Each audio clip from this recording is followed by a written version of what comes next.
Hi, this is Roger Newcomb with We Love Soaps, and I'm here with legendary actress Elizabeth Hubbard, two-time Emmy winner. You won something But Clarence Derwent Clarence Derwent Award, 1965 Most Promising Female. Oh, gosh, everything. Yeah. But you played the role of Lucinda on As the World Turns for 26 years, and you've had 8 Daytime Emmy nominations for the part, 11 Soap Opera Digest Awards. Nine? Nine? Eight consecutive. 8 consecutive. Then we had a change in management, and they never heard about me ever again. Yeah, and I really thought in recent years, like the 2005, the cancer story, that's where you were gonna also. I thought I might. Yeah. But I didn't. So you've had a long, storied career. You played a role, Dr. Althea Davis on The Doctors. Your first soap role was Guiding Light, though, right? I got into this world, and my mother called me. That puts it way back. I was out of town, and she said, "You have a job on a soap opera." I said, "No, I don't." And she said, "They called, and they say you have it." And she had just gone mad or something, and they needed somebody to finish it out and die.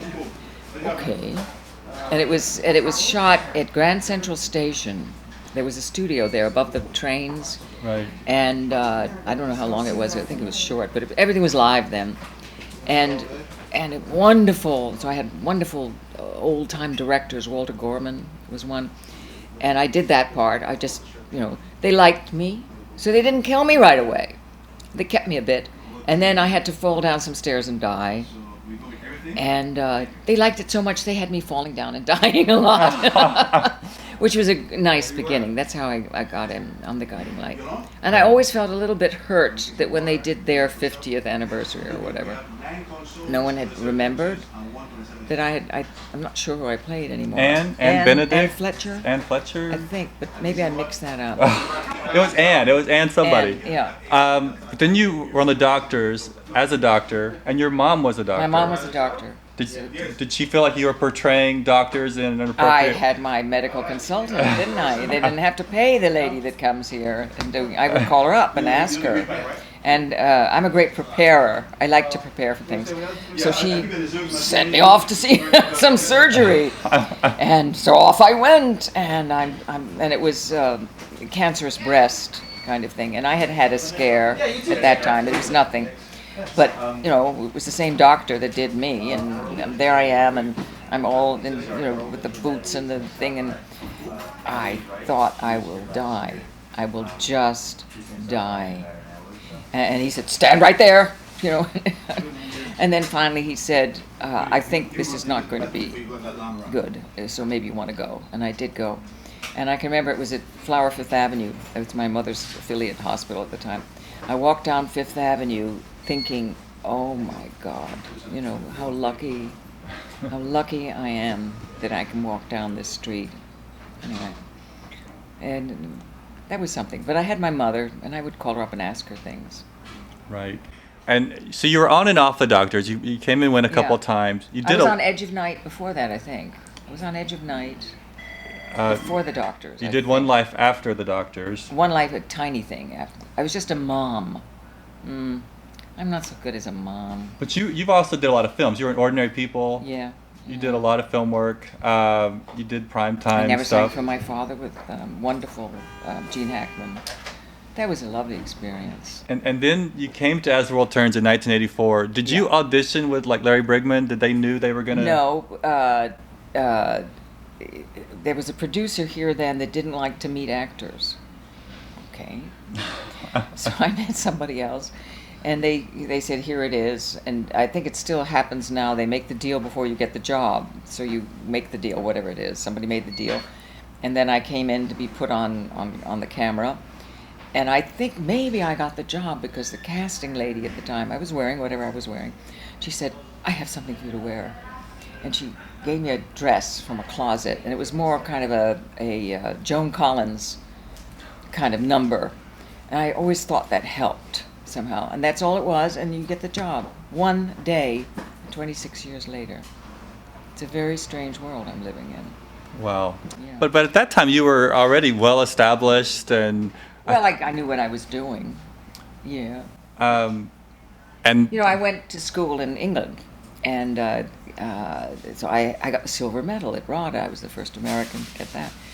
And what is always all through all my career, whatever I'm doing, in England, there's a kind of an honor. If you are somebody, they call you up and say, "Do you want to play this part? Do you think you can?" And you say, "No, I don't want to," or "Yeah, I can do that." Here, it's like you begin. You're a beginner. Right now, we're all beginners. They'd have to meet me all over again. They don't know what I look like. I used to think that for years. Well, why don't you look? I'm talking about jobs. With fans, I always say that. They say, who do you play on the soap? I say, I play the one that looks like me. But it's a strange world. So Wow. we have to reinvent ourselves. We're in a tougher job market than I think definitely in England or in any other country. Now, for fans of the show, anybody who's watched a long time, they always say, and people on our website always will say, one of their all-time favorite scenes is when John and Lucinda were in the hot tub together. Is that one of your favorites? Do you remember that? I made that up. I created that. I nearly got fired over that. And because and I don't mind, I've told this story before, but I don't mind telling it. As the World Turns was changing its time, it was going to go on at 2, not 2:30 or something like that. So they wanted something to make the audience stay with us. So they decided that John and Lucinda would get married between the third and the fourth act. John and Lucinda did not like each other. How were they going to get married? They wrote a scene, and they had her drop her towel thing. I felt he was my cardiologist. He had seen this. I didn't think, and also I thought, no, it's so awful. So we had that gorgeous set with a big bathtub, and I had Jim in there, and Lily did Jim with me in there, and it had orchids and wonderful set. And so I said, what if, and I talked to the director, what if I push him in? I'm mad at him, yeah. And then he grabs me and pulls me in, and we're both in the primordial ooze, and we say, look at us, what are we doing? And come to terms in that situation, which I thought was true and honest. And I think that's why people liked it. It was true and honest. And we planned it. He had to have 2 suits, in other words. I had to have, it was very dangerous. It was a hard tub. It was real. Right. So I had a bathrobe and I could fall on him. So I had him to fall on. And we both liked that. I said, Larry, do you like that? Yes, I like it. Well, let's talk to the director. So we did it. Yeah. Amazingly, I can't find that on YouTube. It's one of the most classic scenes, and everything is... They had a shot from it at the party on Friday, so it must exist. Yeah. Just a quick cut of some kind. I don't know.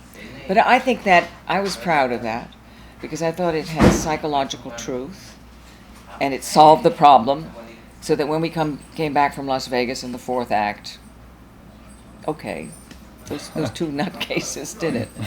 It's just all right. Do you have any other favorite scenes from your time on the show? Oh, gosh. I like it when their difficulties are overcome. So I'd have to think of what difficulties. That always amuses me when I don't know who said it, but perfection is less interesting than imperfection overcome.